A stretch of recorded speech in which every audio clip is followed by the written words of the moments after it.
welcome to another glorious edition of Common Sense, now with a new microphone. In this video, I am going to offer commentary on the political left, in particular, a show called The Majority Report, headed by Sam Seder, a veteran progressive political commentator and comedian. So now with the internet and, it's not enough to have a face for radio. So also I should mention that Sam hired Michael Brooks, a longtime contributor, Matt Leck, producer, and Jamie Peck, contributor, who's come on and actually has her own podcast as well, where she pushes socialist ideas for democratic socialism. And I called into the show over the years to offer a libertarian perspective on the progressive reporting and commentary that they have. And it's sort of an interesting thing because Sam Seder, I would say, is probably the preeminent figure on the internet who calls out libertarians to call into the show and proof that they are not idiots. What that means essentially is he lampoons them on the show and sometimes tries to misinterpret what they say and sometimes lets them bury themselves. The trouble is I'm a left libertarian, not an anarcho-capitalist libertarian, and so as a result, a lot of the times when I called in and offered critique, I was labeled as not a libertarian. But as I've already talked about in other episodes, the original libertarians were all socialists, or mostly socialists, because the government was so much on the side of the capitalist, the industrialist, that to be libertarian, you opposed the hierarchy that it created, right? Whenever, for example, they would call in the federal troops to bust, let's say, a strike, the miners in a mining town. If you were opposed to that sort of thing, you would want unions, right? Somewhere along the 20th century, after the Triangle Shirtwaist Fire and a million other things, there are now so many protections for workers and so much, the Americans with Disabilities Act, the Civil Rights Act, and so on, that now the pendulum has swung to a point where most libertarians in the United States are opposed to too much regulation. And so what they're talking about essentially is now they're on the side of the capitalist. They want more unfettered free market. So with that in mind, what is a left libertarian in a nutshell? I would say in general, libertarian is someone that opposes concentrations of power. Okay, so whether that concentration of power is found in a corporate environment, let's say Mark Zuckerberg calling the shots of what will happen with Facebook, with even his own shareholders unhappy because they can't vote him out, on the one hand. On the other hand, you may have someone in the government, like the president, right, who may get emergency powers, okay, given to him for a fake emergency, or perhaps there's not enough checks and balances, or perhaps there's unelected bureaucrats put in charge of certain agencies that simply deregulate or regulate in a way that essentially represents massive shifts in the economy, affects a lot of people. So I oppose that very thing. It's a symptom of the problem, and the problem is concentrating power in the hands of a few people, okay? It could also be because of money. It could be because of votes. So a left libertarian looks for solutions essentially to that decentralize power, give more little entities the same tools and the same things that the big entities have. And technology has enabled that over the years. So this is why I also call myself a techno-libertarian. Think about desktop printers. You can now print your own stuff without having permission from a print shop. But you could also, for example, send an email without using the post office. There's millions of these examples. Right now, I am going on a platform that is pretty centralized, probably, but this video is also available in other places. Open source is an example of decentralizing power, okay? So is science. There's usually, except for pharma, there isn't much really patentable stuff in science. And so anybody can build on anyone can use the sum total of human knowledge, which is the really cool part. And now with blockchain and with crypto, we're going to see individuals and small communities being empowered with even things like voting, where you can have governance on a local level and money without having to trust a large federal government to give you that money from the top. So, for example, in Europe, the countries used to have their own currency, right? And when they joined the euro, their economies in the south didn't fare very well because the southern economies, where they take 2-hour lunches and it's slower, happened to go into debt and get taken over by the bankers. When Greece had the drachma they were able to print their way out of this and not necessarily have the public sector be taken over. This is an example of decentralization. And of course, if it works that way, then perhaps taking it even further and empowering cities to have their own currency, for example, could help strengthen the cities and not make them go bankrupt like Detroit did. So with that in mind, my topics and my issues come from a place of recognizing that we're in the fourth industrial revolution, that we have automation, that we have globalized, essentially a globalized economy, okay? With supply chains, for example, stretching across continents. With that in mind, we need to think what that means for the average American, for the American worker, and frankly, whether American is the unit that we should even be talking about on a national level, or whether we should talk about humans in general and helping humans. All right, let's begin. So here is a story from Brian Williams on the 11th hour. And there's two aspects of this. It's coming out of, let's play the clips of Bernie Sanders talking about Amazon and Washington Post. Because Bernie Sanders has been talking about the coverage and the nature of the questions that he's getting, which are all, and we saw this during the debates, and he wasn't certainly the only person who made this complaint during the debates. He just did it in a way that gets more attention, maybe. But we saw this in the debates, which is that the framing of these questions are being framed from a right-wing perspective. Well, typically in these debates, and I've seen debates on both the Republican side and the Democratic side, they're usually very pointed, and they're trying to get the candidate. In these new debate questions, I actually kind of liked that they already addressed what the candidate usually says as a result, and to make it sound more fair, and that kind of disarms them and makes them have to come up with something more interesting than just their usual stump response. If I ask about immigration, there's 4 different ways, there's 20 different ways that I can ask about the same issue of immigration, but ask it in ways that are leading in one direction or another.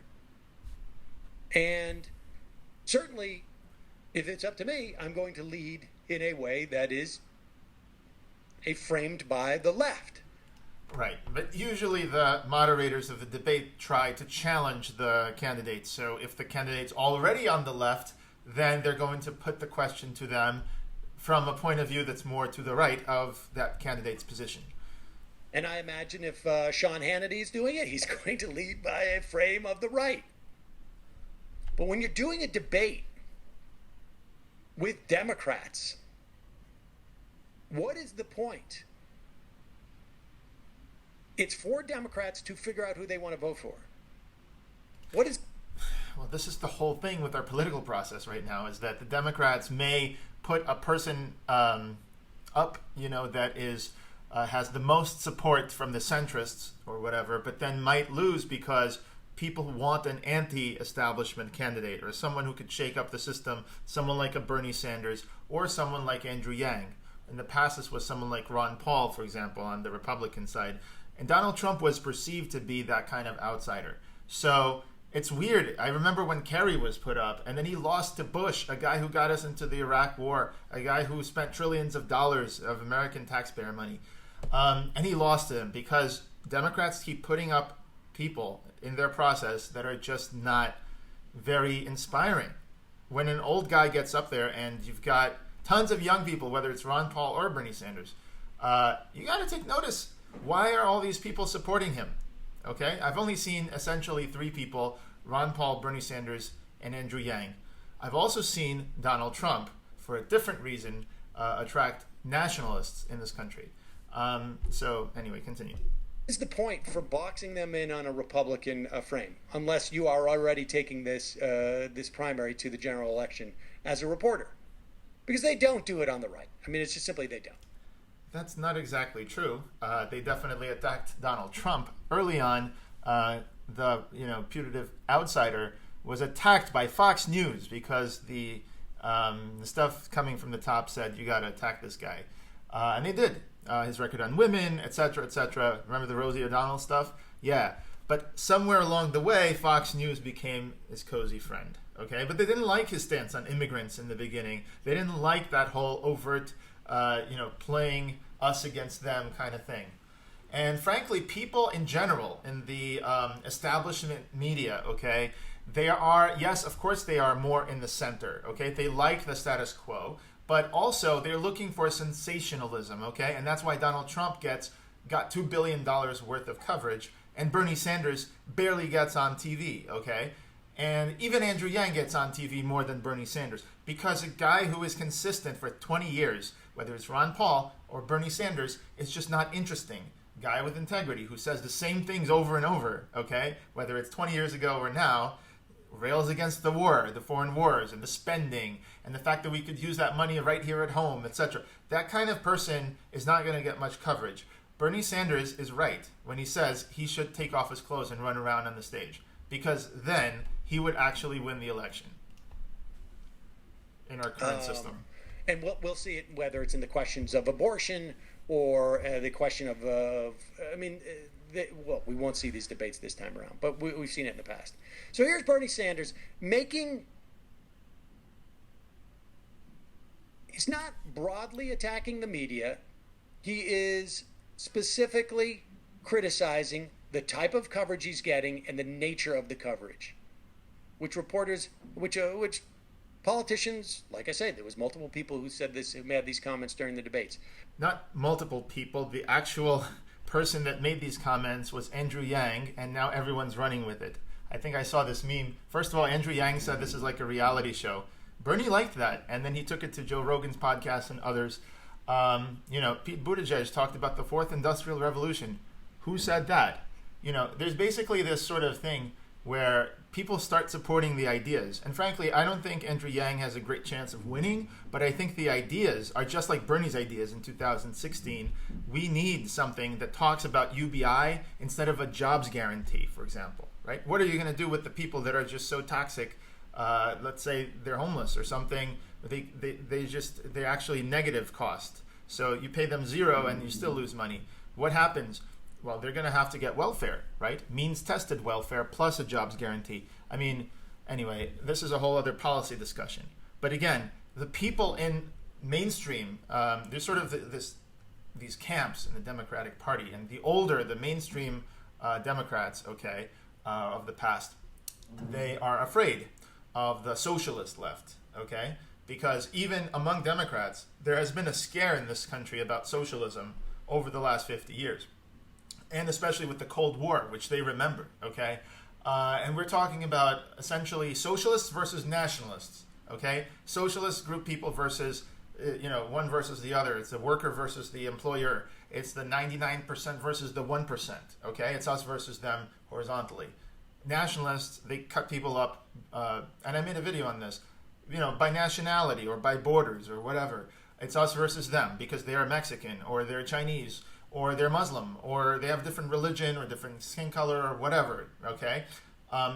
And people are tribal, okay? But that tribalism is what many people are afraid of.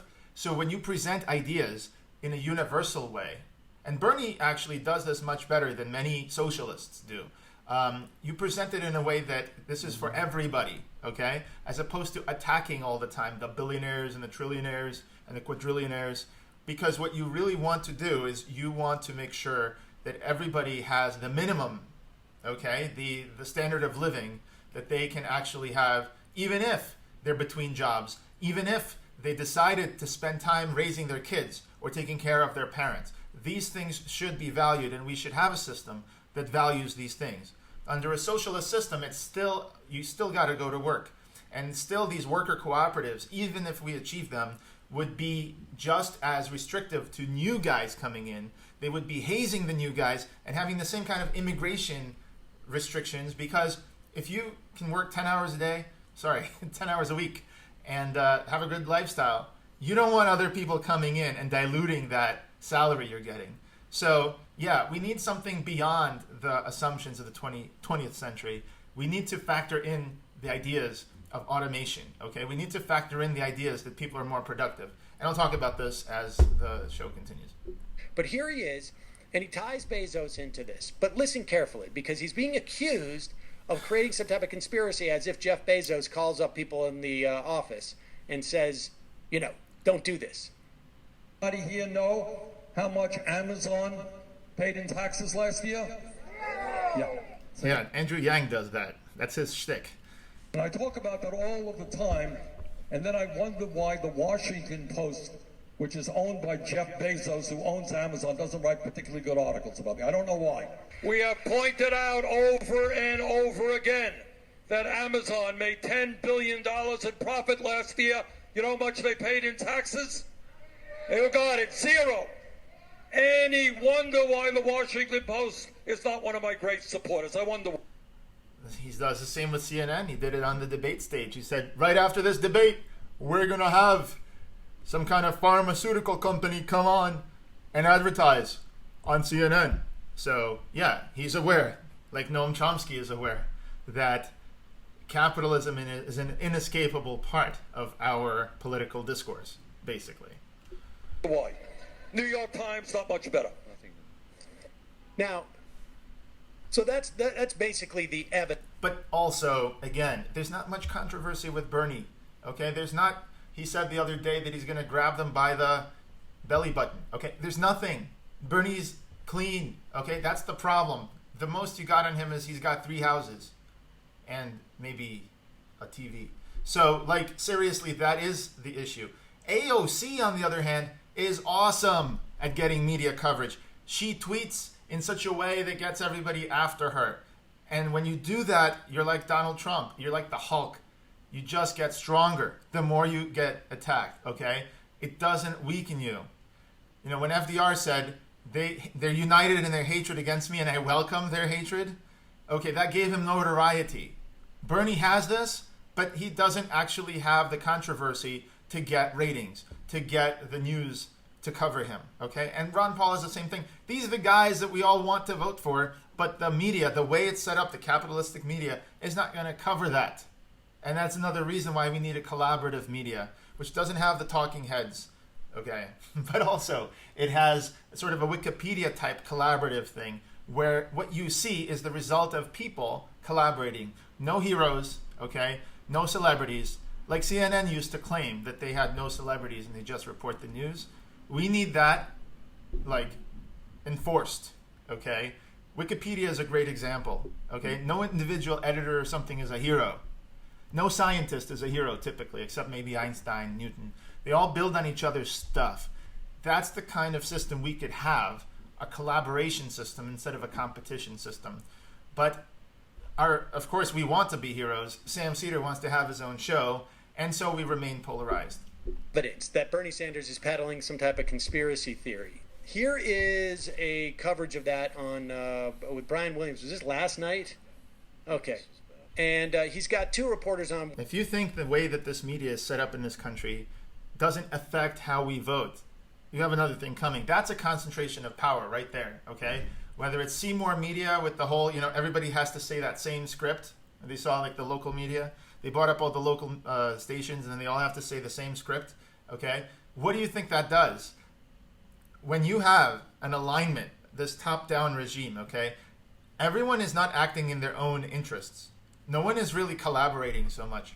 They're aligned in this way, okay? You expect them to be honest or fair or whatever, but that's not what drives them, right? It's the interests of the bottom line of the corporation, which is ratings, which is advertising revenue. I mean, that's pretty clear. Bernie has to understand, someone in his campaign has to understand, dude, you got to drive the ratings of the media, then you freaking win in this country. That's what it takes. Yes, the media are the kingmaker. This is one concentration of power I wish wasn't there, but it is. We have a celebrity culture.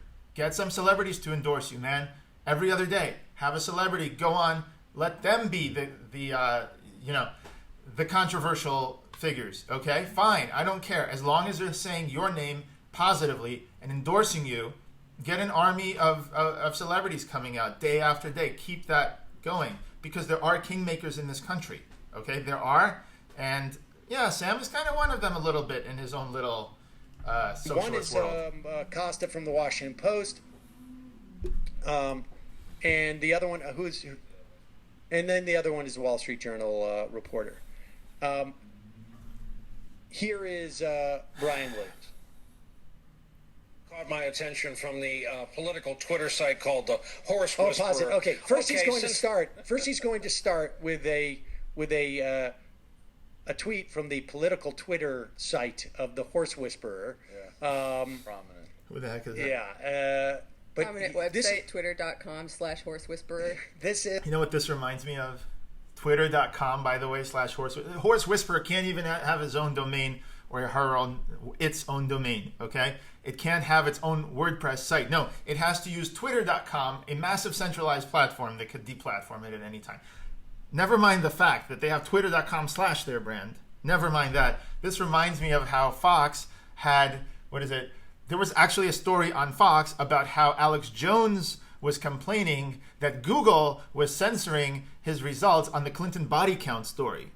Okay? Alex Jones has people adding to the Clinton body count, just like sort of like the Putin kill list kind of thing. And then if there's any even remotely connection to the Clintons, it gets on there. Okay? Like Seth Rich or something. And then what happens is Google deprioritizes it for whatever reason. Okay, maybe there are tons of algorithmic reasons why that could be. So the story is that a weird right-wing network is getting some of its conspiracy theories censored on Google, and this is a feature on Fox News about another network. This is how the media eats itself. They are so much concerned about swaying the public opinion that they are literally, at this point, they're just quoting one another in their echo chambers, and people eat this up. We are so divided on the left and the right, and this is just more of it. This is the High Horse cloud Whisperer breaking. tweet. Right.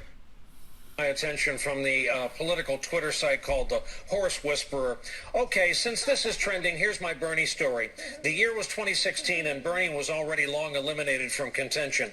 An actual Democrat would have stopped torpedoing the nominee and worked to defeat Trump, but Bernie had books to sell. The end. That kind of nicely sums up how some Democrats feel about Bernie when they hear him using a... All right, let's just stop there for a moment. So that summarizes how some Democrats. Thank you. This is a very good analysis. Some Democrats. Some people say, okay, this is a great media matters, the thing about Fox News used to use this technique. Some people say, you're a pedophile. How do you respond to that? It's like, who says that? Is it like these two people in your basement? Who is the Horse Whisperer? Perceive what Bernie did. And that is accurate. Some Democrats do perceive Bernie as having done that. Who are those Democrats? Well, since Brian Williams used the Horse Whisperer to represent them, let's look and see who the Horse Whisperer is. Thank you. Turns out the Horse Whisperer is a marketing guy who has worked with Exxon, Aetna, Citibank. Click on the right there. This is a list of his LinkedIn. He is a senior strategy consultant, independent, consultant to leading agencies and clients. Clients include American Express, Gillette, DirecTV. I think we can see right here, okay, wherever this video winds up in the end of my production, some concentrations of power. I believe I see here clients: American Express, Gillette, DirecTV, L'Oreal, Exxon, Genentech, Merck, etc. Corporations, large corporations. What is this strategy consultant advising on? What are they consulting on? What is the strategy exactly? Is it to sway the minds of the American people in their democratic voting? Yeah, I think it is. So, not content with simply taking people's money in a corporate structure, they are now going to influence the democratic voting structure because they would like to use that machinery which is in place to help themselves. That's what happens. Of course, corporations are going to do that. You can't blame sort of individuals for taking advantage of the system, nor can you blame these corporations. Hate the game, not the player, they say. Maybe we should change the rules of the game. I'm not just talking about, having Citizens United rolled back or anything like that. I'm saying, why have all this kingmaker power in the first place? Okay? These guys lobby to get these guys elected, then these guys help to essentially either perpetuate the status quo or give favors to the guys that help them get elected. I mean, again, Bernie and Ron Paul are more immune than most politicians to this kind of thing. That's also why they're being sidelined, sure.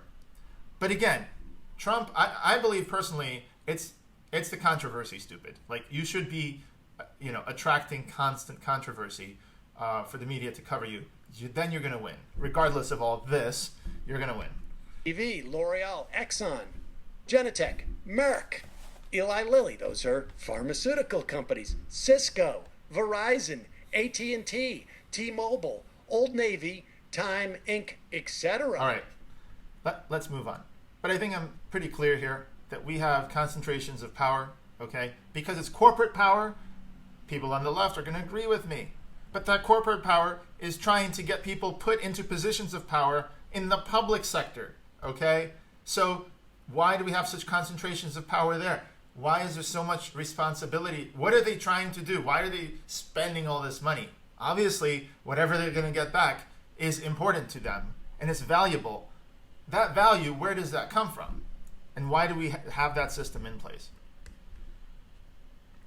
With Amazon and one of the rich. Let's move on. Right now, for our listeners, my daughter. Right now, for our listeners, you can go to huntakiller.com/majority. Get 20% off your first box. They only accept 200 members per day, so hurry to take advantage of this offer. That's huntakiller.com/majority for 20% off your first box. huntakiller.com/majority. All right, so let's. Oh, by the way, I gotta say that's pretty cool. Huntakiller.com. I wonder if I could actually advertise on your show, Sam. I could think of a few things that are maybe also pretty helpful. Maybe I don't know how to hunt a killer, although, To Catch a Predator was a nice show. But I do want to advertise something that helps communities and unite people and empower people to do things on their own without having to wait for FEMA and others to help them. All right, continue. I just want to play this Noam Chomsky clip, because when we talk about Bernie Sanders saying that the people who work for Jeff Bezos, unsurprisingly, have a tainted perspective to his politics. Yeah, that's pretty obvious. Bernie Sanders always points out things like, hey, CNN is going to run these drug ads after this debate, right? And of course, one of the foremost critics of the United States system is Noam Chomsky. He's a fellow traveler of anarcho-socialists. He's a fellow traveler of anarchists, and he does criticize concentrations of power in the government. So, he has a whole book about how the media essentially is just as captured as in Russia, except in Russia they knew in the USSR that it was a mouthpiece of the government.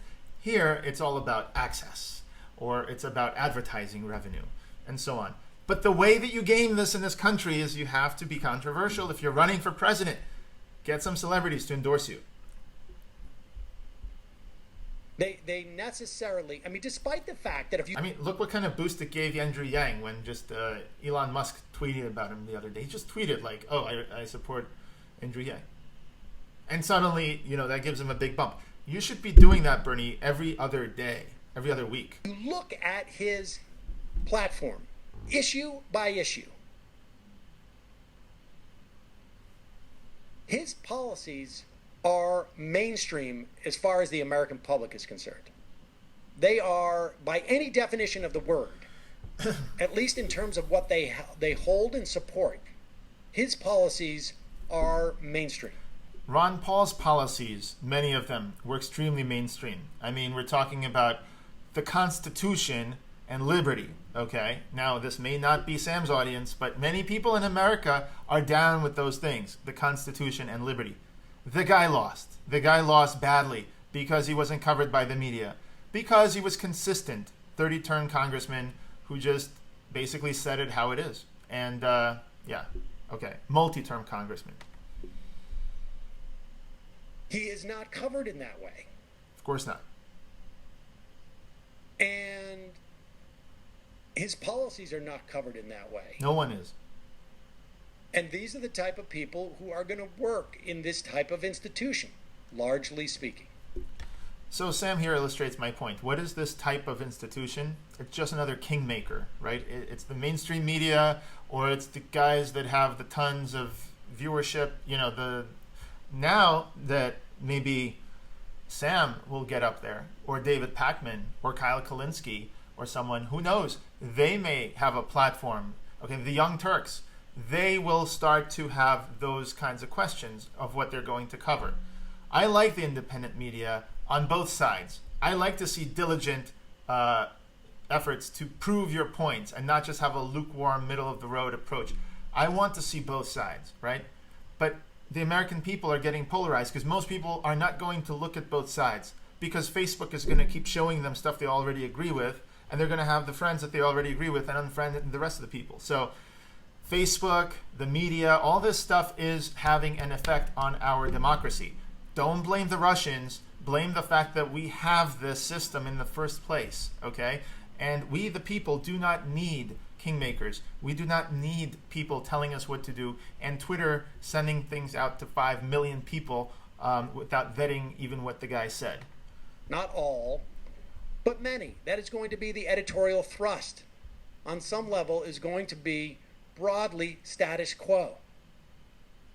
This is a Washington Post has a culture and a pedigree that comes from things like saying that like Bill Clinton is not of this place. I mean, that is the attitude and culture that comes from that paper. Yeah, but also the attitude and culture of our whole institution with the papers and all this stuff is, again, these giant megaphones are given to their friends. It's whoever that they want to do. This is what we have. We're little people with giants screaming at us, okay? And whichever giant finds the best strategy, that's how we're going to win. This is not a real democracy if this is how things are going to be run. Never mind the fact that Democrats don't have a good turnout. Never mind the fact that there's gerrymandering, or the fact that there's voter suppression, okay? Some Native Americans don't even have the correct ID. They get rejected, for example. Never mind all those things, okay? And the fact that our system is winner take all with the plurality, which is, makes it so Bernie can't even run third party, etc. Never mind all those things, okay? Why do we have such concentrations of power in corporate and public sectors? Paper. The New York Times. No better. In some instances, I think maybe even worse. But here's Noam Chomsky talking about this dynamic.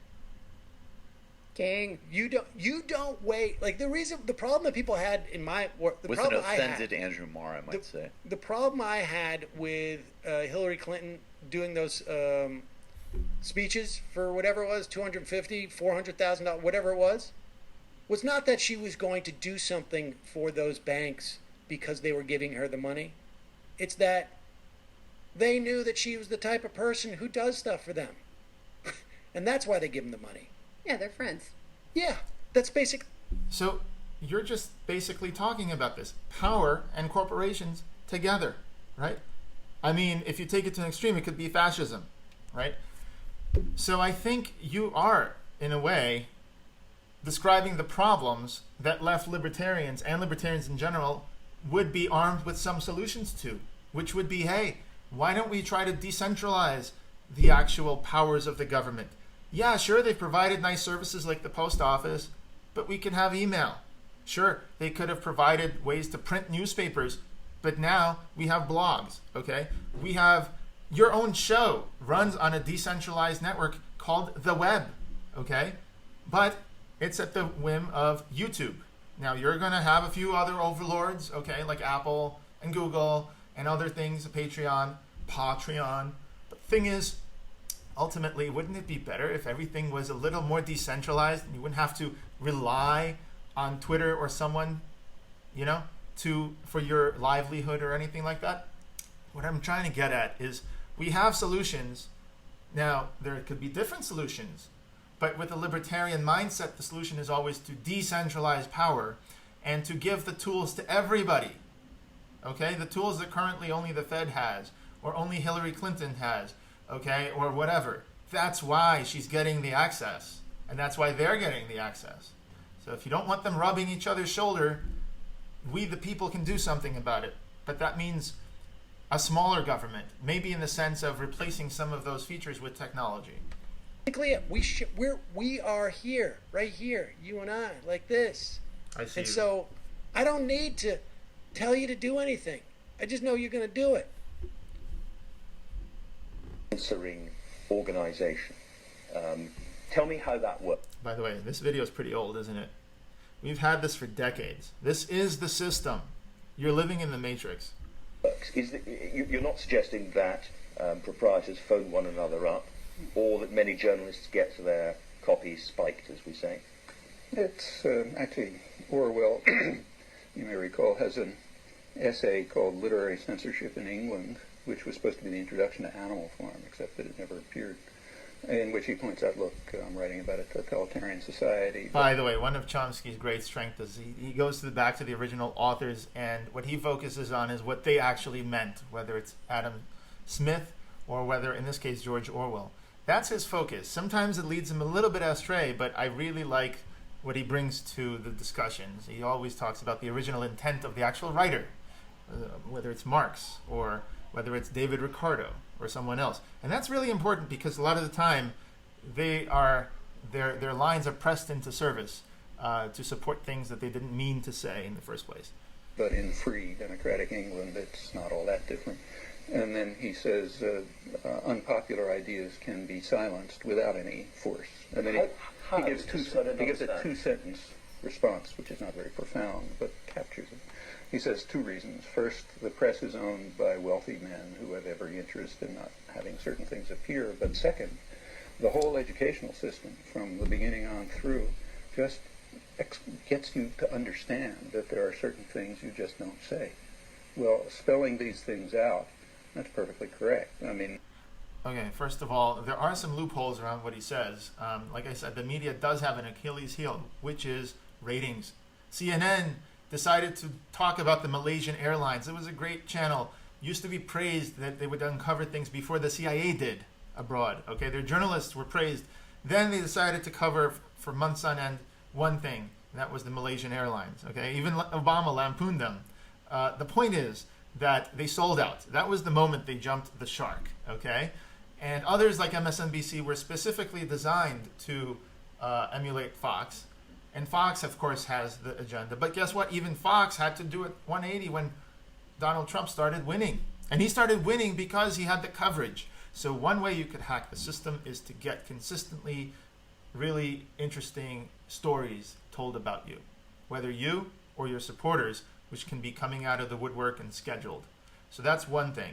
The other thing is the education system. Honestly, I went to the education. It's more on the left, right? It's more about teaching you things that will make sure you are going to fit into society very well.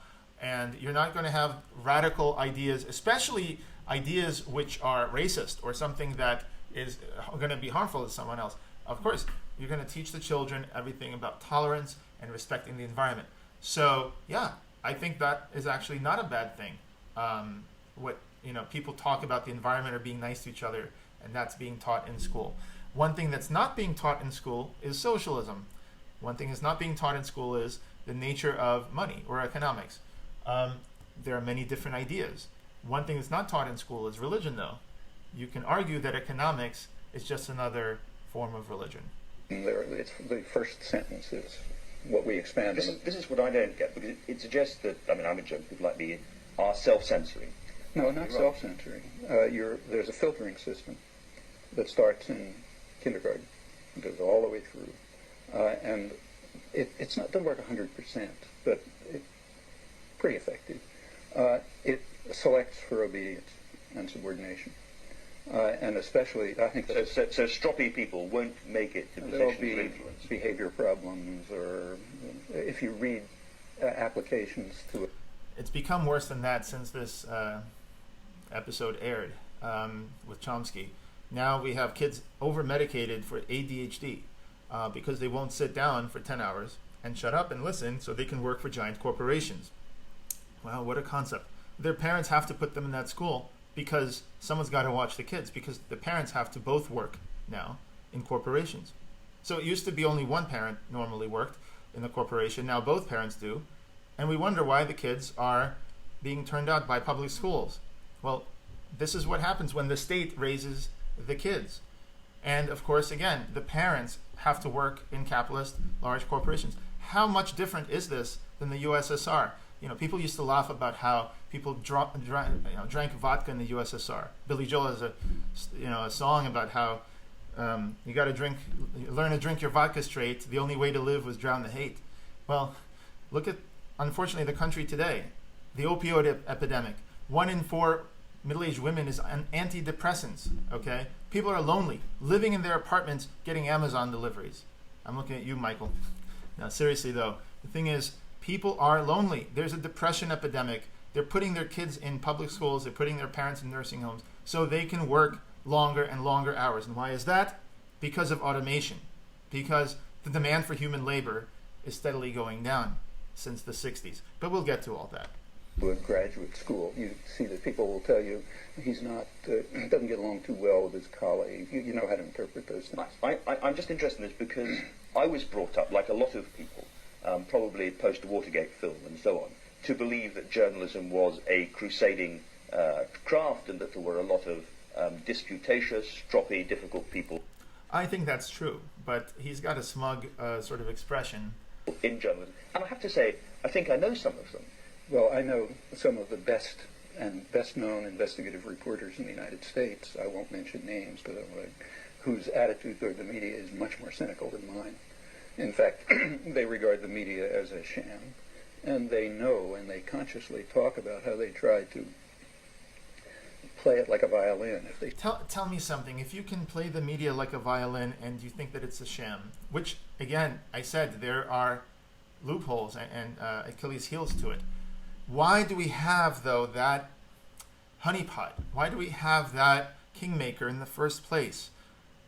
We're dancing around this libertarian idea of just decentralize the media, right? Decentralize this power, right? Then we won't have to talk about Citizens United or anything like that because the media will be so decentralized. The other way you could do that is to have Wikipedia-like collaboration, the way we do in science. Can science be gamed? Yes, and increasingly it has been.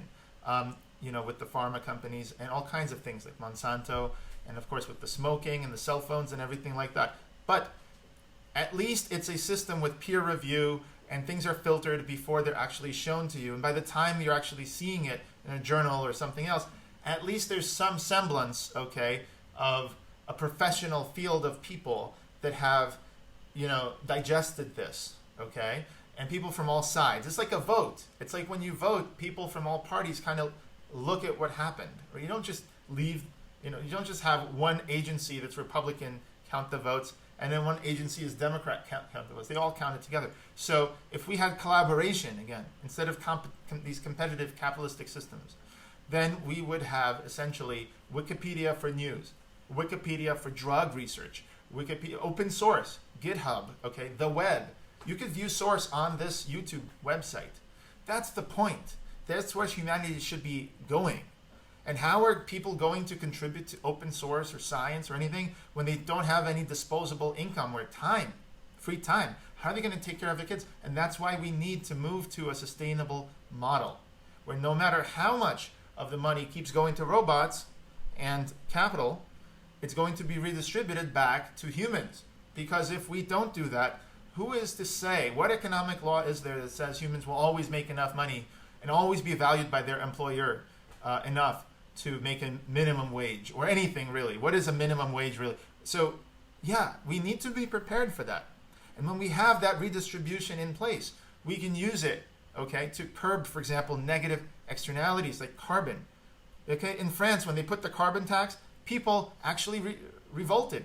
Okay, the yellow jackets, the yellow vest protest was actually a worker protest, okay, because they need to drive the cars. But if you redistributed that money to the people, okay, as a UBI, there's actually a bipartisan bill right now that was in 2018 on the floor. You could pass it right now. It's called the carbon tax and dividend bill, right? When people get that money back, they're going to say more carbon tax, please, right? They're going to say, let's actually tax more pollution, more things we don't want, and get that money back to the people. That's the kind of Pigovian tax I'd like to see. But we need to actually redistribute the money back. Otherwise, we're going to put those taxes are going to land squarely on the middle class and poor once again. So again, these things are not so easy, but at least the discussion needs to be about how to give money to the people and how to get people to make a choice as to what school they go to or what they actually spend that money on. They see a little opening.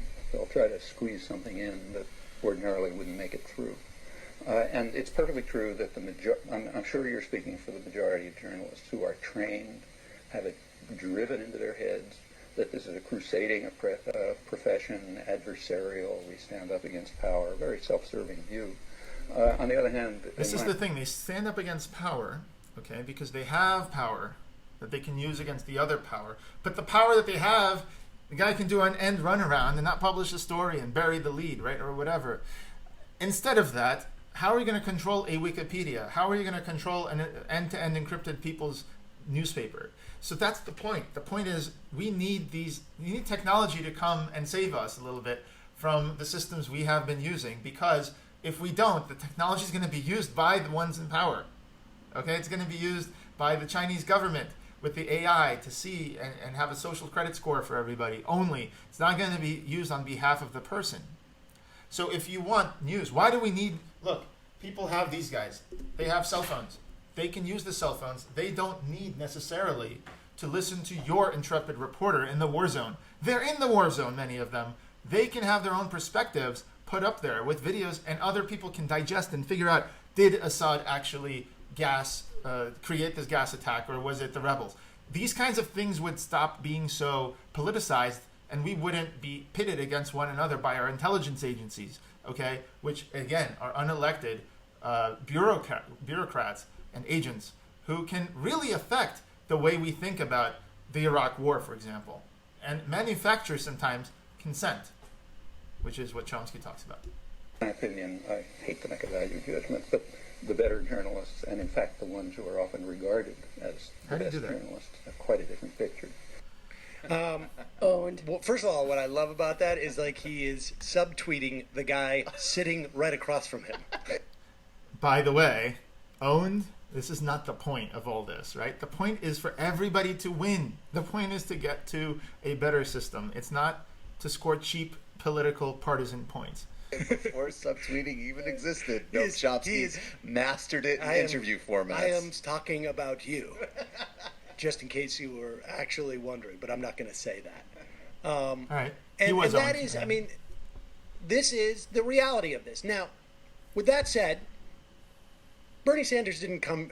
I'm quite sure that Bernie Sanders understood this dynamic before then. And so... Yeah, libertarians understand this dynamic too.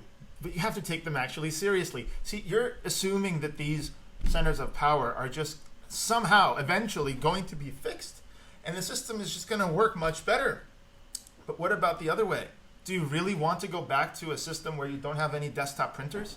Do you want to go back to a system where in 1991... the USSR was collapsing in 1990, and there were Xerox copiers. There was one Xerox copier. Think about that in a library. And you had to have permission what you're going to copy because of copyright, of course. Actually, USSR had really nice private property laws for copyright. Funny story. However, one Xerox copier. Is that what you wanted to go back to? Okay. Before that, how were you going to copy your self-published political dissident material? Right, that was actually something that was underground in the USSR. But there were these things with the carbon copy that you had to type up. You got 5 copies at a time. Whoop-de-freaking-do. Technology is what allows people to have individual power. Of course, there's a dark side where terrorists could use technology to do much more massive damage than they could 1,000 years ago, for sure. And there's going to be ideas of how to... You know, William Barr is going to talk about how there shouldn't be encryption and how the FBI should have backdoors into everything. And we can have that conversation. But when it comes to technology, decentralizing the things the government used to do and centralized things used to do, generally that's a good thing. Generally that's a good thing. But again, you know, we're talking about you're going to have to get comfortable with the fact that 3D printing could actually produce guns. What are you going to do at that point? You know, people used to say, well, if you have desktop printers, people are going to print whatever they want. Free speech is very dangerous, right? Well, that's the future. It's coming regardless. So technology is advancing regardless of what you want. Ted Kaczynski, for all his craziness, you should read the manifesto. He talks about how at every step technology, no matter what obstacle you put, it's going to advance. So, Elon Musk is right that we're going to have to become cyborgs or something eventually. Until then, though, we have problems to deal with, and these problems are essentially human systems, which always have these problems, which are concentrations of power. But now we have technology that's able to game these systems and transform them. So if we don't give that power to the people, it's going to be used by the elites, okay? You keep talking about these problems. What is your solution? More government, more oversight by, the fox watching the hen house or something.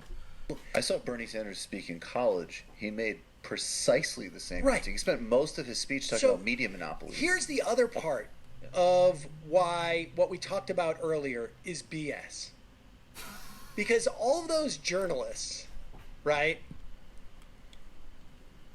they're making it like he's being conspiratorial and he's being Trump-like. No, he is literally acknowledging the reality that libertarians have been talking about. Concentrations of freaking power. Yeah, of course they're going to look out for their own self-interest and ratings, though. That's how you get them, people.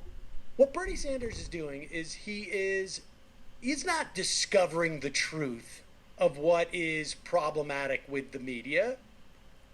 This is political campaigning. And the other conversation that Brian Williams could have had, and we played that stuff earlier, but the other conversation... I think we've had enough. Let's move on.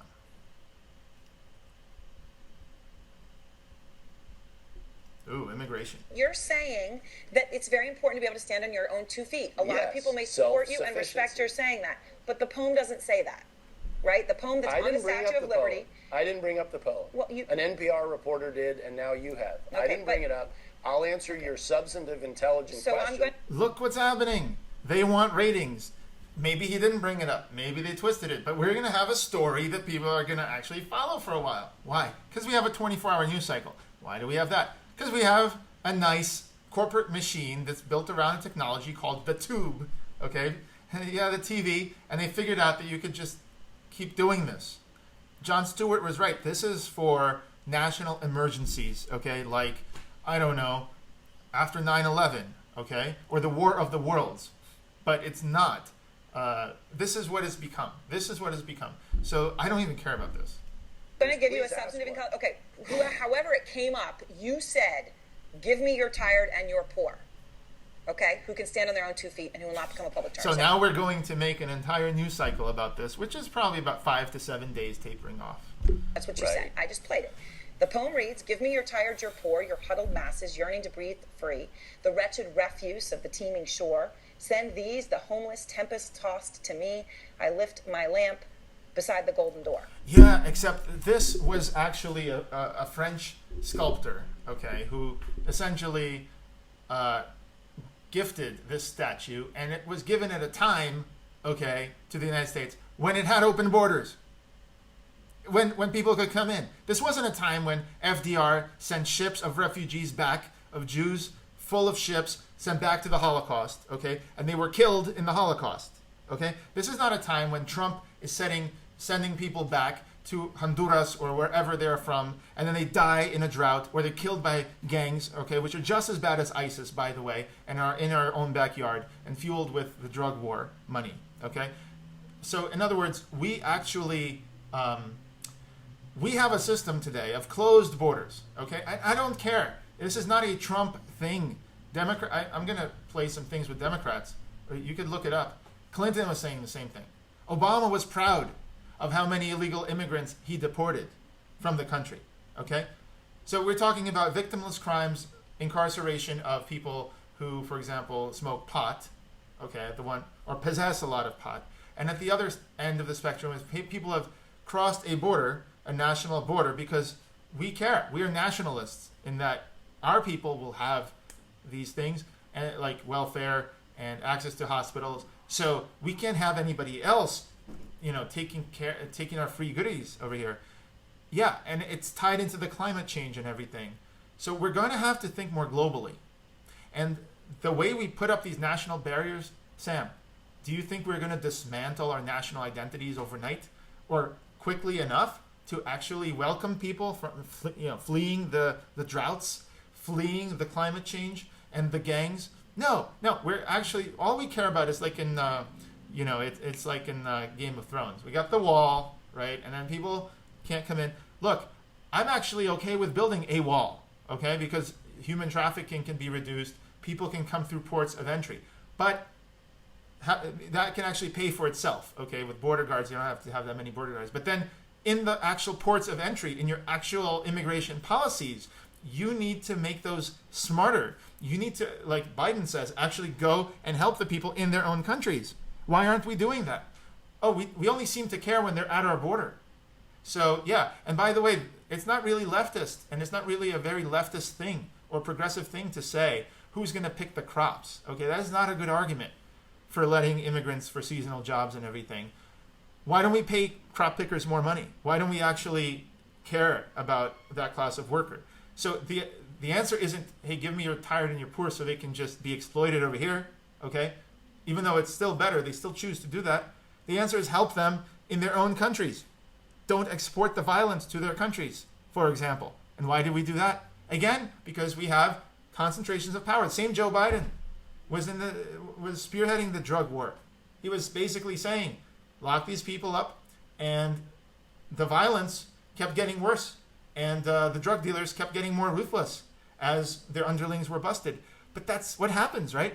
Because power creates these other funnels the power over here. So again, what would a libertarian say about all this? And the drug war and the foreign wars, right? We agree on that. But also, what about decentralizing power? Breaking up the drug gangs, breaking up possibly the nationalistic immigration policies, letting people travel between countries more freely. These are libertarian ideas, possibly. Look, the Democrats were against this. They were the party of the worker. They were going to protect the American worker from illegal immigrants. That's what Clinton said. That's what he actually ran on. And he was happy. His administration, in the first year, put the most policies in place for deporting immigrants. Obama was proud of it. Don't say it's just a Trump thing. So, yeah, like libertarians were way ahead of you. You're not even on the same page now. So good luck. Maybe in 5 years we'll have that conversation. Because now Trump is the guy who's building the wall. The wall's fine. It's a policy. It's the policy that is the problem. You might have to move the wall if you ever conquer more land from Mexico. Wretched, poor refuse, right? That's what the poem says America's supposed to stand for. So what do you think America stands for? Well, of course, that poem was referring back to people coming from Europe, where they had class-based societies, where people were considered wretched if they weren't in the right class. And it was introduced, it was written 1 year. Now, what the F does this guy talking about? Yeah, America was a total communist egalitarian utopia. But wait a second. I understand. I get it. Okay, you guys are being so disingenuous with your outrage. You know what he's talking about. America was different than the feudal societies of Europe, which still had the ideas, okay? Not everyone had the French Revolution, okay? Not everybody had liberté, égalité, and fraternité, which, by the way, Karl Marx noticed that wasn't happening even in France, and he wrote about it. So yes, America was the land of opportunity, but the opportunity was because no one was in your way of coming here. No one was in your way of building stuff. That time has passed, okay? There's states on every part of this country except reservations, which we took from the Native Americans, just gave them that. At this point, you're subject to regulations of this country. So, yeah, we need to see if people can even come in anymore, because this has become such an expensive enterprise to take a single person in. This is also an issue that we need to discuss.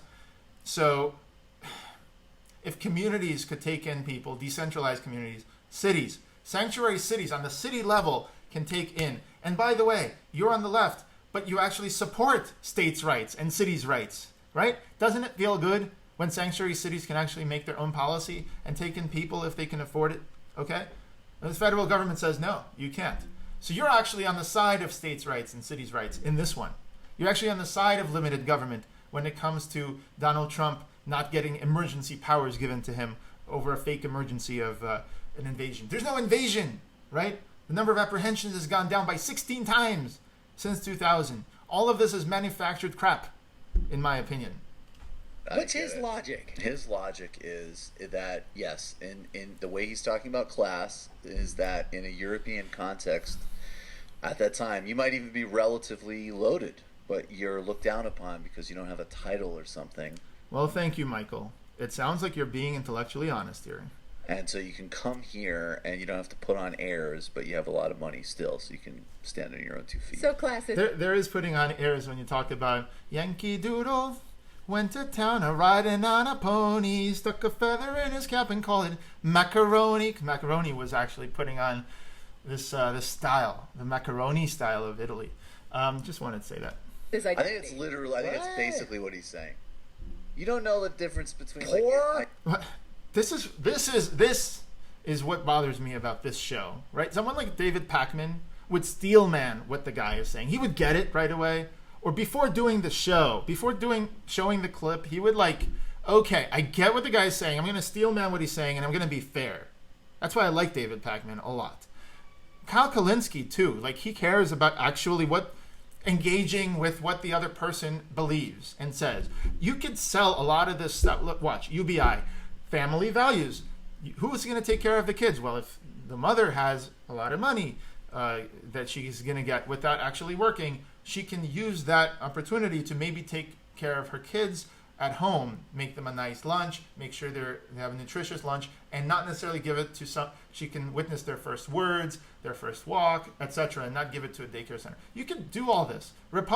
Andrew Yang could run on a Republican platform. The thing is, you got to understand the other people. What bothers me about this show, literally, Sam doesn't understand what the guy says. He's a smart guy. Sam, you're very smart. You've got all this information in your head. You expect me to believe that you don't understand the point. And then Michael just explained to you the point, right? Even he was like, yeah, okay, I can see that. This is what the guy is saying. It's okay. You don't have to pander to the left all the time and demonize everyone on the right. That's what's wrong with this. So after he said all this, you say what?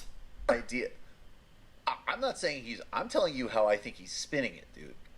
I think he's just skipping over people. This whole thing, he's got to be defensive now. I'm not saying, look, let's be real. I'm on the left, okay? And there's all these disclaimers that happen, which I understand you got to do when you have a big audience, because you got to say that, otherwise people misinterpret what you say. But crap, dude. Wow. This is why we can't have a discussion in this country.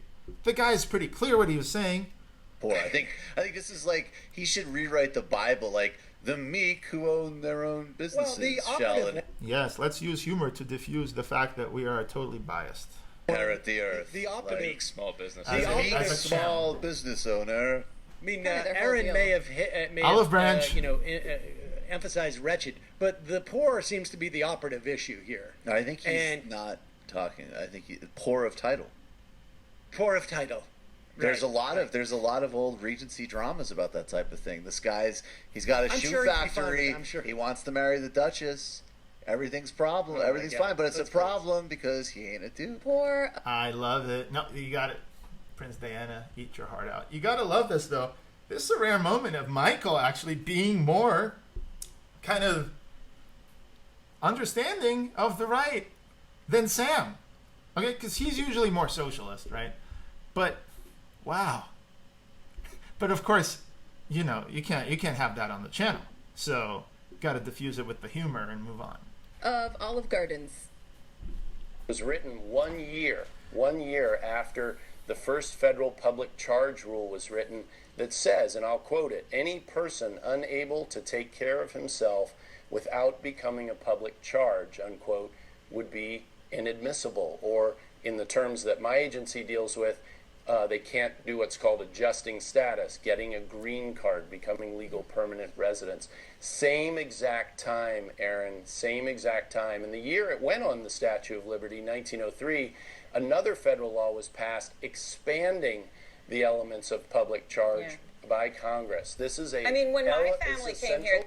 I just want to say, are we going to engage with any of this? What is she going to respond to him right now? They came here as crofters from Scotland, right? They had no education, they had nothing. Right. But I am here because they were allowed in. And so you're saying the same thing. They were allowed in. Why were they allowed in, by the way? Because there wasn't this concentration of power on the border, right? To say, you can't come in. There wasn't this expense that's put on everybody necessarily. But again, these are overblown figures. We've had less immigrants coming, but we have more refugees coming, okay? So it's important to understand these refugees that are coming, where are they fleeing from? I should say have been less apprehensions of refugees on the Mexican border. That's what I should be saying. But we need to deal with this comprehensively. Anchor on CNN. Right, so I'm just saying I wouldn't be here. My Italian grandfather sponsored his two cousins to come here. This is a tradition that many of our families, yours and mine, can point to. Right. This is but Aaron, we're white. We're white from Europe. Well, we weren't at the time, but we are now. Exclusionary. No. What I'm saying is I would have been excluded. I don't know about you, but I would have been. Well, no, that's not. You're deciding on one point. And our ISOs are going to take what's called a totality of the circumstances test, which has long been the test for public charge. Okay. And this will. All right, let's move on. Oh, you want to talk about immigration? Okay. Yeah. Well, I have okay. Yeah, that's fine. So for public charge, it might help just real quick to. Oh, Ronald Reagan calls in, gets a lot of time on the show. Talk about the way. All right, let's move on and let's actually talk about libertarian stuff. Saying, if we're unsatisfied, rather than issue a request for evidence, we can just flat deny the case. And so you're then out the $1,200 filing fee if you. What? Oh, crap. I see. I can't do the rest of the show now. That's great. That was the fun part. Literally. Okay. So, I'll just summarize it for you. On the fun half, Sam Harris had a few callers today. One caller talked about how working in factory was crap. But it's not just people that come over the border that experience the crap. It's our own citizens that experience the crap. And they work in giant corporations that basically enslave them in wage slavery. Why? Because they have no other choice, because they don't have a UBI to fall upon. But they're happy to work instead of getting welfare checks or disability, or lie maybe about being disabled, which is possibly even worse for moral society to lie. Then we talked about, so a caller called in and asked Sam about schools. How does he determine the best school? And he talks about how it's tough, but some of the schools were crap, and he's so lucky that he could take his kids to another school, but they have to travel far away, and he wishes that there would be more schools. Now, I had actually a call with Sam about this exact thing, and I believe it was lampooned as caller, let's see, Sam Cedar, libertarian caller, talking about schools, vouchers. Probably me. Yeah, he was younger back then. Let's go to Harrison in New Jersey. Welcome to the program, Harrison. Nah. Ain't it? Well. Fine. Data, maybe? Anyways, the point is... Oh, here we go. That's me.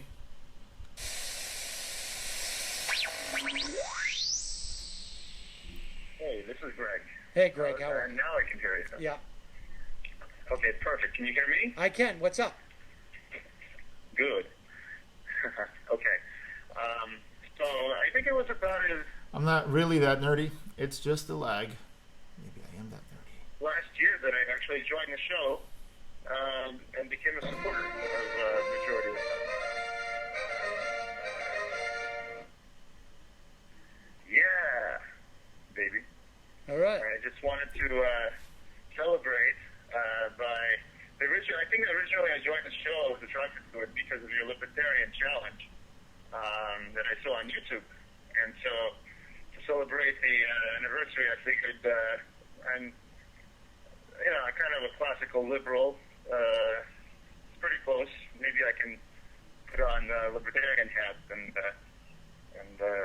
go for it. Fun. All right. Okay, so I'm going to try to make a point that we could both agree on and consider that a win. So you, Sam, are basically a civil libertarian, right? Yeah, I think so. Okay, so you're basically just opposed to economic, economic liberty, or how would you define what is it that you are opposed to exactly? Do you recognize any limits on government intervention economically in businesses, or no? Well, I mean, I don't think that government should own the means of production. Which, by the way, makes him not a revolutionary socialist, or even any socialist at all. Michael Brooks is, but he's not. At least across the board. I mean, I frankly, I don't know if that's what you're defining as intervention. But libertarian economic thought, I think, is ridiculous. That's all right. Well, he didn't really answer the question of intervention, but to any great extent. But libertarian economic thought would be like, hey, you want more schools, man, on this current program that I can't show now because capitalism. So I can't show it, but you said you regretted that there weren't enough good schools.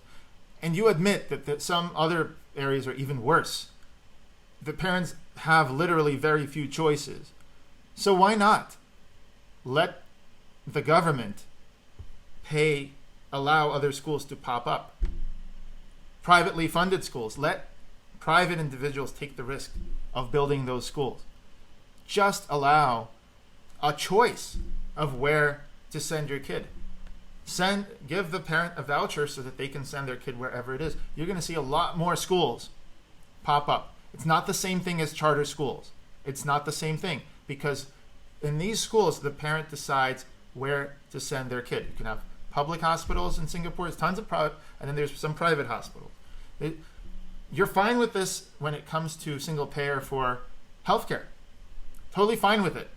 You don't say that all doctors should work for the NHS in the United States. Why is it that when it comes to school, suddenly the whole calculus is shifted? The libertarian answer in this case is at least the same as the one you have in healthcare. Just have a single payer system for schools, not government run only. Then you're going to have more schools. Basically.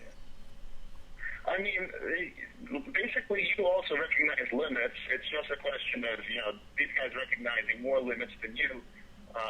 Right. Or maybe you haven't given I look at outcomes. I'm not, to the extent that I think there should be limits on government, it's a function of what the implications are in terms of real world results. By the way, that's why I keep talking about Milton Friedman, because he literally talks about only outcomes. He's an outcome-based libertarian. Very few of those around. I think outcome-based libertarians would tend to be more on the left, to be honest. But they still will talk about how the government shouldn't be involved.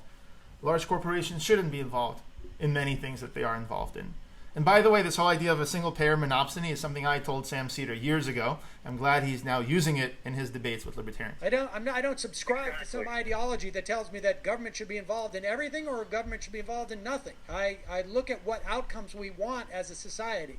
Right, but you have essentially heuristics, and just like a conservative would want more limited government and strong borders, that is what animates them. What animates you is maybe a class struggle, maybe workers' rights.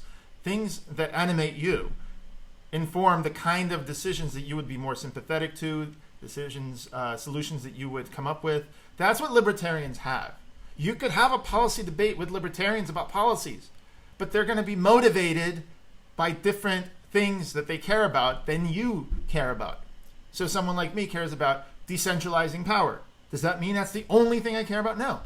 Someone on the libertarian right, an anarcho-capitalist, is motivated by the non-aggression principle, or possibly by strong private property rights. Milton Friedman was essentially talking about two things: strong rule of law, private property rights, and relatively free trade. And that includes international trade as well. So libertarians, essentially, at least those that care about reality, talk about how people form organizations, cities, commonwealths, states, okay? They can incorporate new townships and hamlets into those states, okay? They can have federations. Things can shift. Kosovo could be recognized as belonging to Serbia or Albania, depending on who you ask, right? Same thing with other parts of the world, East Timor or whatever. The point is, these things on the top level are literally a free market.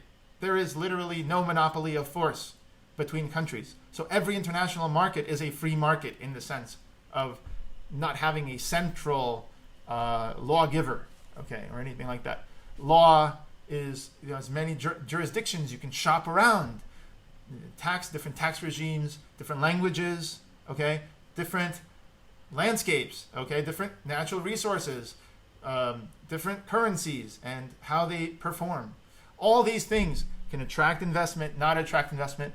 You could, if you have trouble thinking about libertarian ideas, go all the way up to the top level currently of federations. Fine.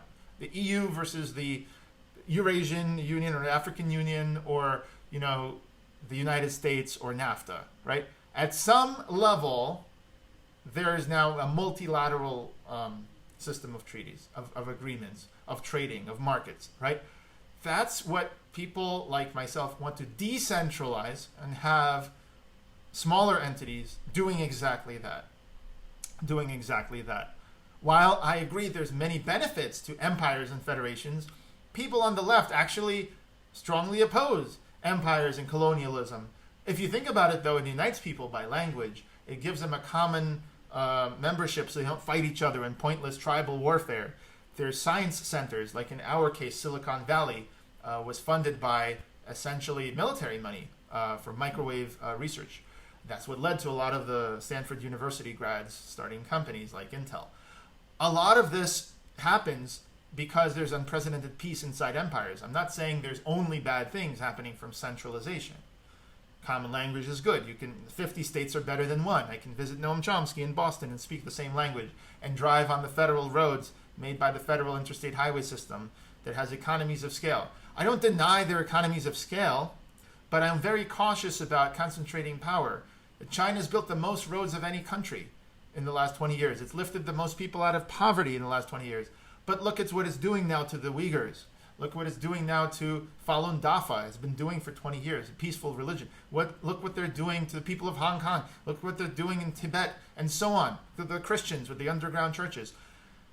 The apparatus that is used to create that kind of prosperity and the cities and that scale is also the apparatus that uses technology to incarcerate a bunch of people. And in this country, we have the drug war and unprecedented incarceration exceeding even what Stalin had during, with the gulags. Okay, so yes, it's important to understand that a top-down public school system may not always be the best, and yes, it will have top-down testing regimes like No Child Left Behind or the Common Core or anything else that possibly, depending on which political party does it, you like or you don't like.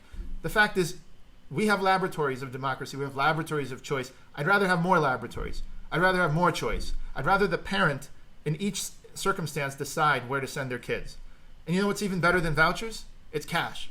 It's being able to sometimes buy food instead of paying for this or that. So the only thing I don't like about UBI is that there's no monopsony element. There's no power to lower prices. Grandmas get to essentially compete with one another for the same service, the same basic service. So I would actually want single payer systems for basic service. Then I'd want a UBI on top of that. And then maybe I'd want a jobs guarantee or something, but I'd eliminate things like the minimum wage. All right, I'd eliminate things that shut people out of the market. These are libertarian ideas in economics. I hope that this doesn't sound crazy to you. Well, look, so would you agree that, listen, a lot of people do have ideologies. I mean, Milton Friedman has an ideology. Noam Chomsky has an anarchist ideology. By the way, libertarian does not have to mean anarcho-communist. Yes, no, I understand. Noam Chomsky is very much a libertarian. Well, in some respects, but yeah, okay. So so I guess my point is that since people do in fact have ideologies coming into the political discourse, we should hear them out. And if these ideologies happen to align well with data, for example, if it happens that more economic liberty, I'm not saying it does, or maybe a good case can be made, that if more economic liberty does in fact lead to greater prosperity and less poverty, then that is something that might be good, even if... Yes. And keeping one shoe untied as I walk around also helps diminish, I guess he doesn't believe that getting the government out of certain things can ever help economic prosperity, or even having consumer choice on the behalf of the parent to where to send their kid, the same way that they have the choice of what doctor to go to. Suddenly that is, that's going to just starve the public schools of funding. And we're going to have a catastrophe on our hands. Never mind the fact that already we have a catastrophe in tons of neighborhoods, and the kids aren't being taught much anyway. And the teachers can't do anything about it because they're explicitly told not to do anything about it because they're going to have trouble with the parents. Never mind all that. You don't believe this is possible. This is like having a shoe untied and expecting to have a better balance. Child hunger, I would also be in favor of that, too. Okay, so we pretty much agree. So I guess I'm going to end this with focusing in on what the classical liberals, how are they different than progressives? And that's basically it's a loaded topic, but essentially progressives are more accepting of group laws that target groups like minorities, blacks, Latinos, Asians. I actually had a commenter on YouTube. I commented on one of your videos. He's blinking a lot, man. To say that, look, the Civil Rights Act was a landmark piece of legislation. It limited government discrimination and ended government segregation as well. But 50 years later, that's an important point. Segregation was a government-enforced thing. Milton Friedman says, for example, if ever you want an explanation as to why you want government out of things, the government enforced segregation at government schools, sometimes at private institutions. The government would mandate, have different fountains, different things, to not offend the white majority, or not to be in the same pool, or whatever. This was the government. This was local governments, okay? And to say that, that doesn't count because it was local governments, and finally the federal government saved us all, okay? You could talk about it like that, but what if the local governments in the first place weren't enforcing segregation? And Jim Crow, by the way.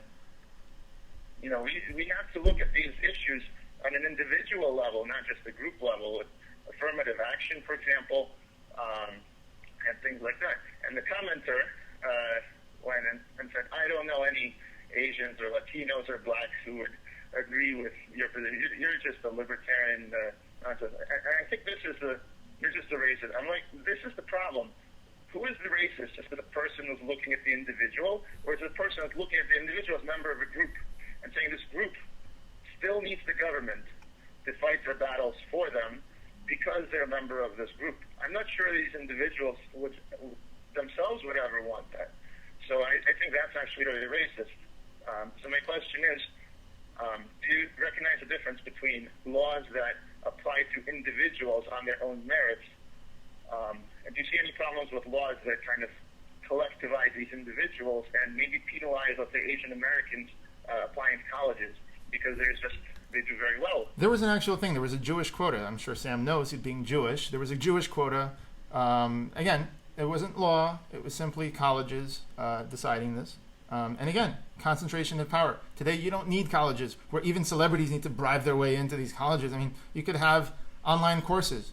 Okay, you could have essentially things that MOOCs, massive online courses, where colleges become a place for testing and accreditation and labs and socializing, but not necessarily, going to lectures or waking up at 6 a.m. and going to 10 classes and having an overload and having finals week. I mean, Why do that? And then pay for all this with an unprecedented cost, essentially, because you're basically sending your kid to like a cruise ship for 4 years, because a lot of them will take some degree where they can't ever pay it back, or some liberal arts degree, which may be interesting, but they can learn it all online while, going out with their friends, playing basketball, or doing something that's actually like nice. Yeah, college is fun. College is fun, but it's extremely expensive now. It's a brick and mortar place where you got to commute every day or live near it, and it's really a giant cruise ship party for many people. Relative to other Asian Americans. I mean, I'm not sure what. All I can tell you is that do I have them stumped? I'm just saying that the government, do you recognize that individuals, at least, look, if you're going to pass laws, treat each individual equally. Okay? Isn't that the point of the civil rights movement? Isn't that what someone like Martin Luther King would have wanted? So we're way beyond that, right? Martin Luther King was a socialist. Martin Luther King wanted everyone to be equal and have a UBI. Okay? Just like Milton Friedman wanted something similar called a negative income tax. So a UBI would have helped a lot of people. It almost passed in the 70s with Nixon. So who knows what would have done? Do you think that African Americans are doing better now with the current regime than they would have done if they were getting $1,000 a month for free or whatever, along with everybody else? I mean, that redistribution leads to equality of opportunity for everybody. It doesn't lead to it right away, but it certainly chips away at the inequality with every month. I think there's statistics that would show you that we are still have problems with protected groups in this country. Okay. Yes, of course we still have problems. Why do you think it is that we still have problems after decades of these wars on poverty and everything else? Why is there still so much poverty? If you are a black teenager or a young black male and you smoke pot, you are far more likely to go to jail and be arrested for that than if you are white.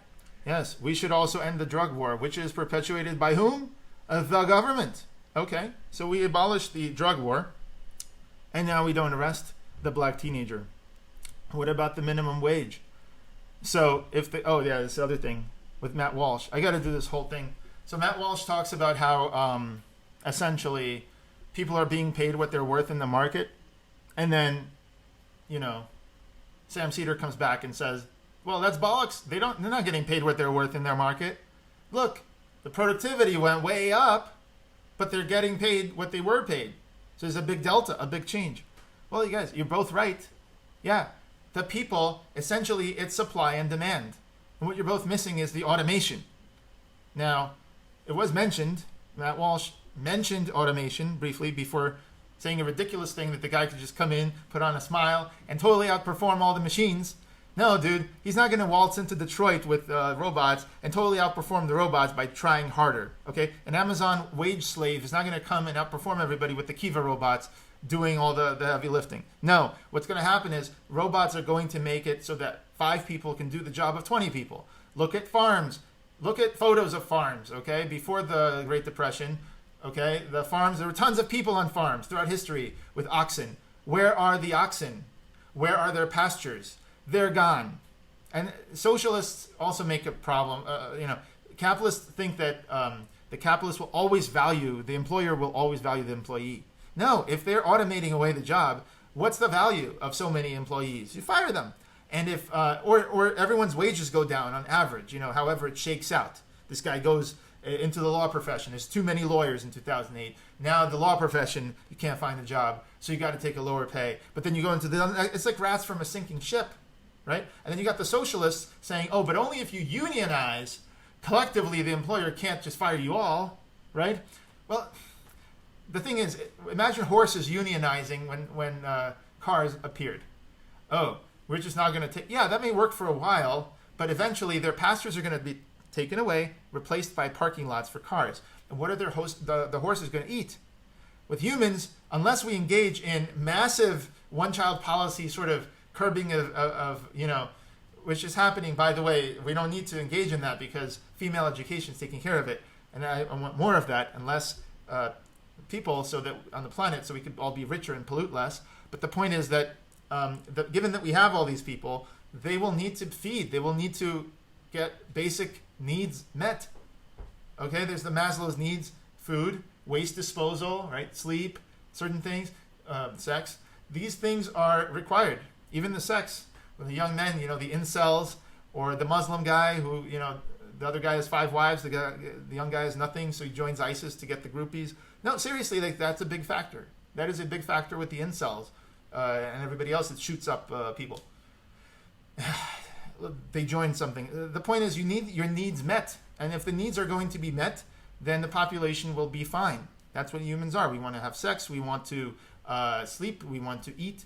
We want to poop. Just like Hitler wanted to poop, Sam, you're going to poop too.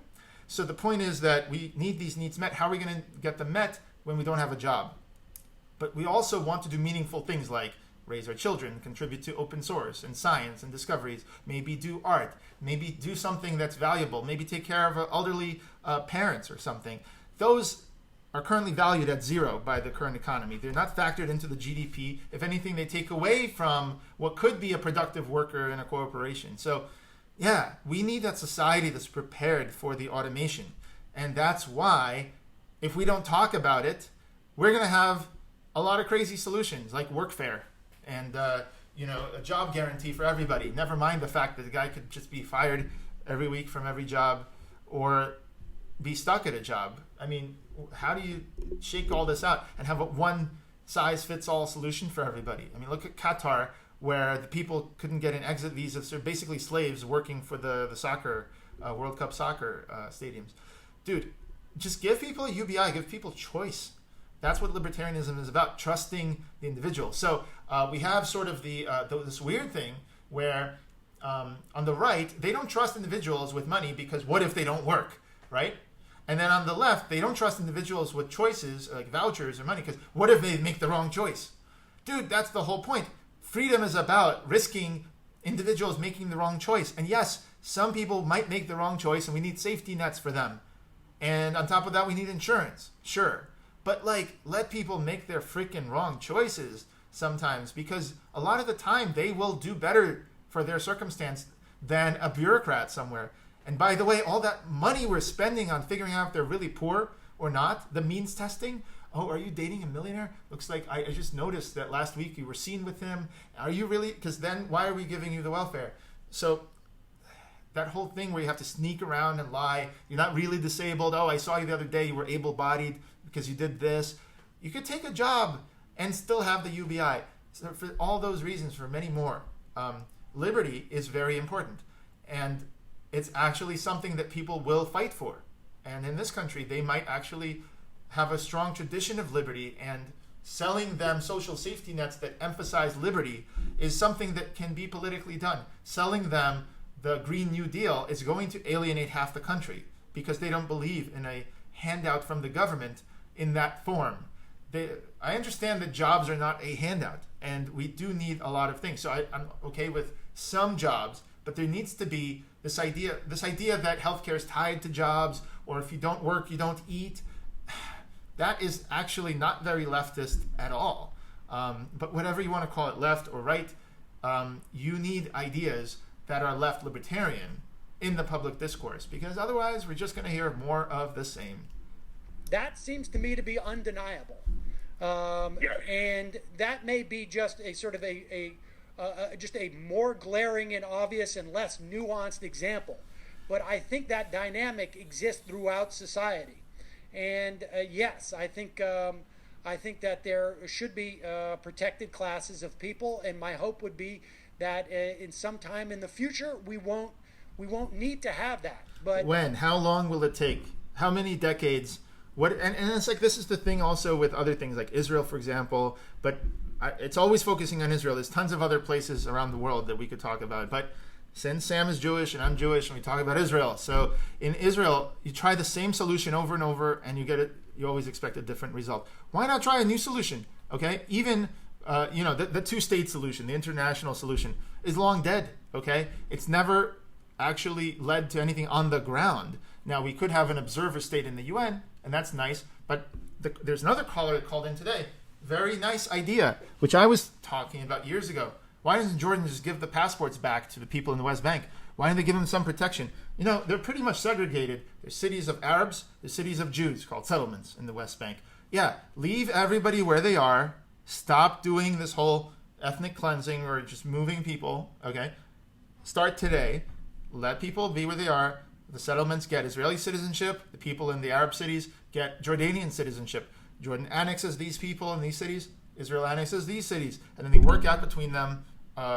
Basically, they already have a peace agreement, but they need agreements about labor, water, economics, all this kind of stuff. It's absolutely silly to have people for decades, for generations, to be stateless. Never mind the people born in Lebanon that are called Palestinian because their great-grandfather was Palestinian, or their grandfather, and it was from the Nakba, so now none of them can have any citizenship or own property. I mean, you know, in any other country, in this country, in the United States, or in, in Canada or anywhere in Europe, they've long moved on. I mean, Jews have moved on. Jews are not trying to get back into Poland, and go back to the house that their grandfather had. No, right?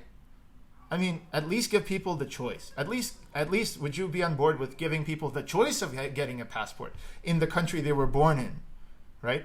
In this case, Lebanon.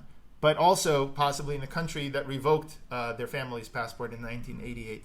And if you say, well, Jordan doesn't want to do it because Jordan is represented by the Hashemite dynasty, the guy from Arabia, which was called after the Saudi family, so the guys that helped Lawrence of Arabia got Jordan. Okay, fine.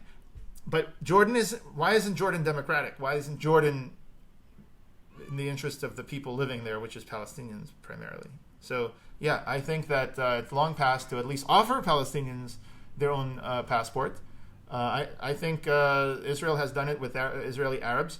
And, of course, Gaza needs another solution. You can't have Gaza as part of any Palestinian state because it's in two different areas. Never mind what Dershowitz says about the high-speed rail or whatever. So with Gaza, you need an international solution. If you ever wanted an international city or an international state, start with Gaza. Start with Gaza being an international, like a Monaco on the sea, and have an international coalition come and deal with Hamas, okay? Or Hamas, as it's pronounced. Why have Israel unilaterally deal with them?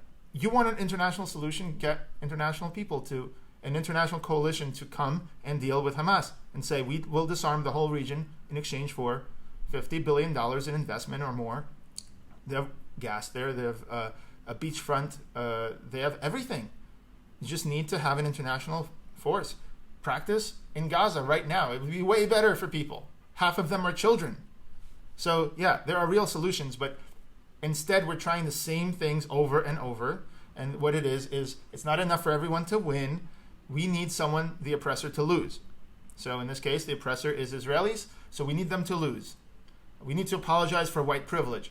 Instead of having body cameras and making sure that there's vouchers, that you could send your kid to whatever school you need, to make sure that there's an actual culture. Contraception led to the demise of early marriages, right? So now you have essentially a culture where people are born out of wedlock.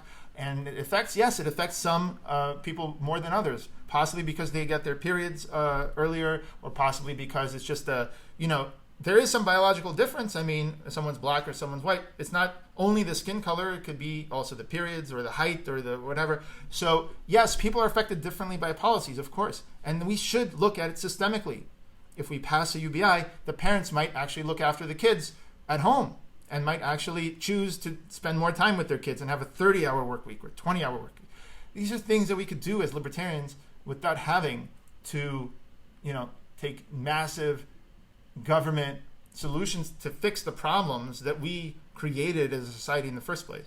So I agree that UBI is a government solution, but at least it has people in the loop, okay? It's only about giving the check. It's not about figuring out whether you're poor or not, and whether you're dating a millionaire or not. I don't see evidence, or whether you're Chinese or not, today that those type of protections are obsolete. That's my answer. So here I'm going to argue for a market mechanism, and this is what I wanted to talk about, and see how Sam responds. Just because it's a market mechanism, he hates it right away, out of the Here's the bottom line, just really quickly. Don't you see the other side of that? That, the welfare state, which for all the good that it did, also created, I don't want to say ghettos, but, people that live off of welfare have a lot of children without a father sticking around. And what happens is that these children do grow up with opportunities that do actually cause them to get involved at a higher rate in crime and stuff like that. Not because... Why do you think the welfare state created that? Well, because the welfare... Because before the welfare state, I would argue that, let's take black communities, they had a completely different culture.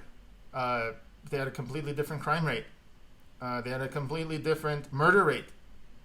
So, let's see, it could have been something else. It could have been maybe the sexual revolution. It could have been the pill. Maybe it's because there's more single-parent households. Fine. Like I said, the solutions should be body cameras, that's race neutral, UBI, which is race neutral. Martin Luther King was way for it. The original Black Panther Party, not the current one, but the original one that's socialist, okay, favored actual solutions that were egalitarian. Yeah, I mean, a UBI helps people to take care of their kids. Vouchers. You don't need vouchers if you have UBI, maybe. You just pay for the school, prioritize what you need. Anyways, so yeah, I think that the current solutions, government solutions, have too much, are too heavy-handed, and have unintended consequences. To enable single parenthood, it's much easier to be a single parent. Do you think people make that determination? Like, so, in other words, you think that if someone is not living with somebody else, they should be forced to be living with that other person? No, it's not that they're forced by anyone. It's that it's the nature. It's the nature of the universe.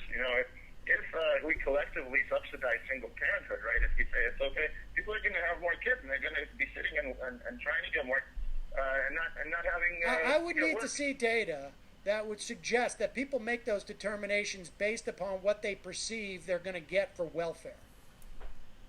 Are you saying there are no people just having I'm not saying that there are no people. I'm saying I would need to see some type of significant data that outweighs the benefit of providing welfare to people who don't have the means in which to feed them. But we don't need to only provide welfare, means-tested welfare. We could provide a UBI. It's not like the only thing you got to do is provide welfare. The thing is, welfare provides a serious disincentive to take low-paying jobs, because then you're actually going down in how much you're getting. And even if you don't, and you get a little more, if you lose that job, it takes a while and a lot of work to get back on the dole, okay? And frankly, if you are a more permanent thing like disabled, you can't even afford to be seen doing an able-bodied job or something, because then you lose them permanently. So, yeah, I think that there's better ways to help people. Their children. It's just like it creates a moral hazard, just like any other insurance. And too much of it will create much more. I mean, it's a nice theory. He has to admit, insurance does create a moral hazard. I mean, there's a lot of incentive to abuse if there's all this money, right? To underreport the fact that you started the fire, or that you are actually the guy that hit the other guy, right? It leads to a less moral society. Also, because you don't want to be honest, because it's not in your interest to be honest when you're giving up all that money. And it's putting a lot of pressure on everybody to either be honest and go to work and make less money, or just be on welfare. That's a nice theory. It's not a theory. It is a theory. It's not a theory. You sent me a link that shows me that data, that other than Charles Murray saying that there's because this argument that somehow you're creating a culture of dependency, I think is bunk. Okay, he thinks it's bunk, yet it's been decades. And how many poor people do we have in this country? What's the poverty rate? Why is that? I mean, the war on poverty should have been won. Yeah, the first order returns were great, but after that it stagnated. And no additional money. Mark Zuckerberg gave, $150 million to Newark schools? Didn't make a dent. All that money was lost in the bureaucracy. So, yeah, that's maybe not the best way. Maybe we need bottom up. Give it to the people. Not the top down. Give it to the people. Let them have the vouchers, the cash. Let them be the customers that the private entrepreneur can go and look, I'm an entrepreneur. If I go to someone, and Republicans have these crazy cockamamie ideas too, like, oh, if we only gave tax breaks to the top, it's going to trickle down. Look, I'm an entrepreneur. I go to the guy, say, oh, you got a tax break last year. Can you give me some of that money? He's going to laugh in my face. I got guys from Newsmax interviewing me, laughing with me. Of course you're not going to do that. Yeah, as an entrepreneur, I need to see people with disposable income. They're going to spend with me. Then I'll open a school. Okay, you're going to see a lot of schools if people have choice. If they have, what about the GSM when you're locked into a certain provider? You like that? Or you like an unlocked phone? Who do you think is going to have more providers for that unlocked phone besides AT&T and the cartel? What do you think? You're going to have a lot more providers. You're going to have Google Fi. You're going to have a lot more things if people can defect and have a choice and go somewhere else. That's the point. The point is individual choice leads to stronger economic systems, not weaker ones. Just don't buy it. But you don't buy it. Always be on both sides. So next time I'll try to come with an actual study or two. It does. Right. Welfare has both sides. Yeah, look, and I appreciate the phone call. Look, there's always going to be, at a certain level, where there is a disincentive to work at a certain point. Thank you. At least you recognize that. Okay. In other words, common ground. If I make $225 a week, okay, I'm actually going to be worse off than I would be because welfare could provide me $200 a week and I wouldn't have to spend $50 a week on gas to get to the job. That intersection does happen, okay? Yeah. You think it's extremely small? Using arbitrary numbers. But that's inevitable. There's no way you can avoid that with public policy. Yes, you can have UBI where you don't lose your benefits by going to work. And then you don't need minimum wage. You can literally take unpaid internships, which are technically illegal, Sam. Okay? You can take unpaid internships, you can take apprenticeships, you can learn on the job, you can contribute to open source projects, you can learn a new subject with an online course instead of going to a tuition-free college. Look, there's a lot of things you can do if you had the money to do it. You could have a 20-hour work week. You could take care of your kids. The kids could grow up more educated, more loved, more nutritiously fed. Okay, never mind the fact that government also subsidizes sugar in this country and the obesity rate is crazy. Okay, and Michael's talked about this with individual responsibility being an important thing. I was surprised. A socialist talking about individual responsibility? You could actually do something about your body mass index. So anyways, yeah, I think there's glimmers of hope for you guys. I think if you stop yelling at libertarians, other anarcho-capitalists for being idiots, and me being not a real libertarian, but only a left libertarian, if you stop pandering to your audience or whatever you think you're doing and actually listen to the other people on the other side, I think it would be a more interesting show. So anyway, that's my take for the day. I know this has been very long, and I wonder, Michael, if you have seen this, or if anyone's seen this, comment below. Let me know what you'd like. This was kind of off the cuff. And although Matt Walsh might have used notes, I assure you, I do not. All right. This has been Common Sense.